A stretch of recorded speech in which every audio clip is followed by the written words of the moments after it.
So you've been thinking about doing something for your arms. You feel like you have a little bit more floppy tissue, maybe there's some excess skin there. What's the best option for you?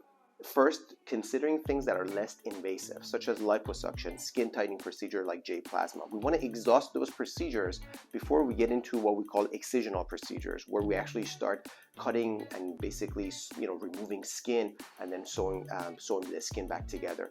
The typical arm lift usually goes for somebody that, what we call the long scar arm lift, which is a scar on the inside of the arm. Usually it hides nicely so you can see it from the front and even from the back. You have to really look closely to see it. But there the patient ends up usually with a straight incision on the inside of the arm. It goes toward the armpit and it allows us to remove the most amount of skin and fat.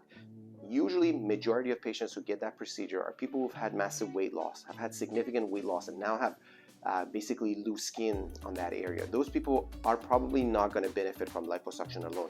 When we do long scar arm lift, we usually do liposuction as well, and maybe even JPlasma. The next step down is somebody who doesn't have that much skin. They just have some fullness right by the armpit, in the arm. In those people, we can do a short scar arm lift. There, the scar is transverse as well as longitudinal. It hides really well in the armpit and it doesn't extend into the arm. But again, people who are candidates for that have to have a very specific type of arm. Otherwise, they may require more incisions. And finally, if you're somebody who necessarily hasn't had massive weight loss, you just feel like your arms are a little bit full and you feel like you'd like them to be smaller, maybe you don't need an arm lift. Maybe all you need is arm liposuction with JPlasma.